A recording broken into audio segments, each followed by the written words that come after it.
What's up, everyone? It is Diecastbuffet here again, guys. We have one of the best looking next gen race twins, in my opinion, the Kubota Kansas 2024 Ross Chastain race twin diecast. Wow, is this thing awesome? Let's check it out. And here we go, folks, for today's diecast review. One of my favorite next gen race twin diecasts ever produced, and it is the Kansas race twin Kubota Chevrolet for Ross Chastain. This one's really interesting and one of the rare occasions that a non-playoff driver wins a playoff race and they get a diecast made for it, which is going to be kind of confusing in the history, years and years from now, because it'd be like, well, he won the Spring Kansas race. No, it was Kyle Larson. No, but this one don't have playoff logos. No, he didn't win it. It's okay. Anyways, here's a look at the 2024 box design. You've seen this box a lot, but it's kind of weird how 2024 it's almost over. These are literally the last two diecasts from that year getting released are the raced versions. Anyways, we're going to go ahead and open it up. I'll be right back. And here we go, folks, with today's diecast review, and easily one of my favorite Ross Chastain paint schemes. And then he goes out there and wins in it.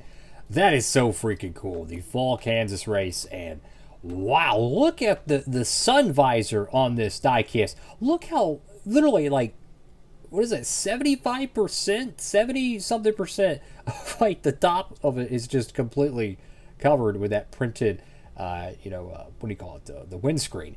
I mean, maybe it's closer to 60%, but regardless, I mean, that is one of the lowest print windscreens I have ever seen. That is awesome. Confetti color is white, black, and I want to say more of a yellow-orange.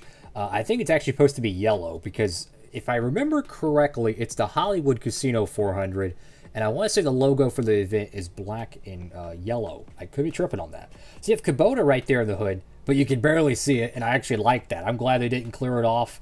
It just really makes a great looking raced version diecast. I love these confetti cars. You got the number 1 right there on the front of the diecast. You have some damage on the right front. I'm assuming that's probably from the wall. It looks a little bit more like wall contact rather than car-to-car contact. Could be tripping on that. I like the little corners on the splitter that are actually orange as well. That's a nice touch. Usually the Hendrick paint schemes, they have yellow. Well, guess what? Trackhouse did orange. That's pretty cool. Trackhouse, Sunoco. Number 1, got the confetti built up on the splitter. Fantastic stuff. And check out the texture on the door panel here. Let me get it zoomed in for you. Look at like around the number 1 decal, and you can see kind of a carbon fiber touch to it. That's the livery for this paint scheme. I tell you what, Trackhouse Racing, I mean, they make some of the best looking NASCAR paint schemes out there. I'll show another quick Trackhouse car. Check out this one, literally the Trackhouse car for Shane Van Gisbergen. Look at that livery on that car. That thing is crazy cool. Love the Trackhouse paint schemes, man.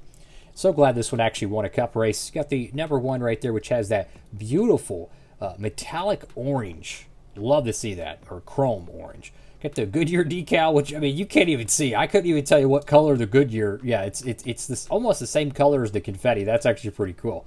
I got Chastain right there with the race win sticker. I want to say this was his only win in 2024. Simeon's, Wendy's, Kubota, Worldwide Express, Moose, and Jockey. Got the American Ethanol ring. Beautiful, beautiful stuff. A whole bunch of confetti. In terms of actual damage, the left side's pretty lean, so that's a good thing. You're on the back end of the diecast. You have the 2-tone spoiler design where you have black on the front and then orange on the back. Very, very sharp. Quaker State, Kubota, number 1, and Camaro. And you can see that texture goes all alongside the back bumper as well. Very, very sharp. Now you have a lot more damage on the right side of the car, and just awesome, awesome stuff. Kansas, in my opinion, is one of the best 1.5 miles out there. I'd put it up there with Charlotte and Homestead, and it always delivers, in my opinion. It really does. Ever since that first race in 2022 with Kurt Busch and Kyle Larson going at it, ever since then, man, Kansas has really became one of my favorite racetracks on the circuit. And what a great looking diecast, man. Orange raced win.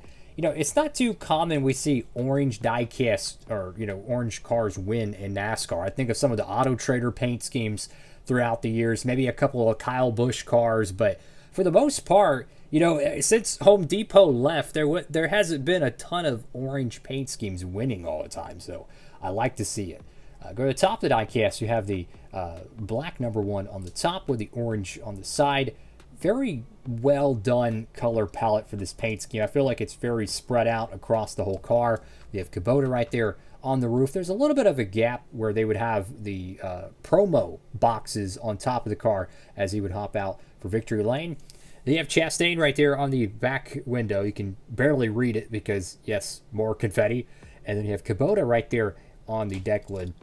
Here's a better look at the spoiler, and yes, it is built up there as well. I'm not sure if they ran a tall spoiler or a short spoiler or if it was clear. I have no idea, but for the 164 construction, they did a fantastic job with this diecast. Highly, highly recommend it.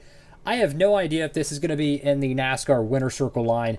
At the time of this video, we haven't even seen a Winner Circle wave in like 2.5 months. So I have no idea what to expect with that line anymore, unfortunately, right now. So what I'm trying to say is there's a chance this might not be in it, right? By the time they make a Winner Circle wave, it could be, you know, well before you're watching this.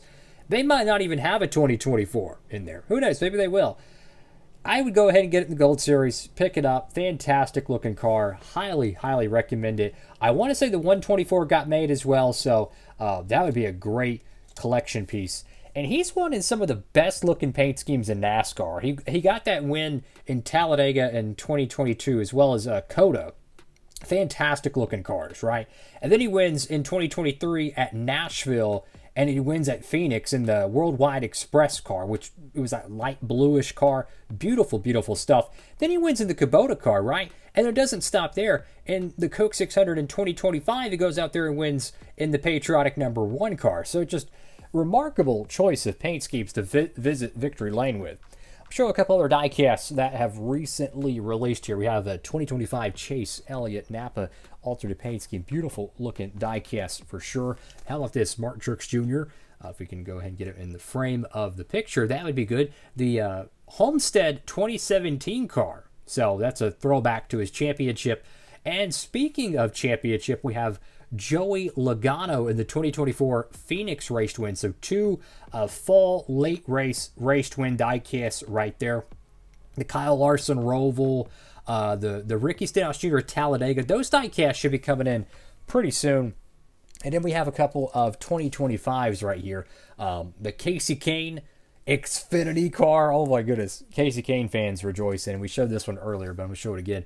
One great feature about this Trackhouse Racing, Shane Van Gisbergen. And oh, by the way, they have the Trackhouse Ross Chastain car, the 2025 one, that ran at the same event as this car. They have both of them in the 164 scale. Tap in while supplies last. And you have this Red Bull gives you wings logo on this spoiler.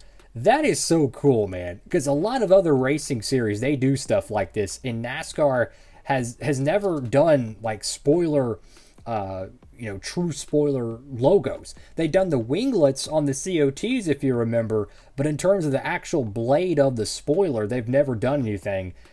So that's a pretty large design choice change, and Trackhouse was the first team really to adopt it. I still see paint schemes that don't do anything on the spoilers. I'm seeing more of them, but that's kind of cool. They were, ready to be adaptive to it, and naturally we've got a diecast made with it. So make sure to tap in. Lots of great 164s came out this month in July. That's all for now. Like, comment, and subscribe. Diecast Buffet signing off.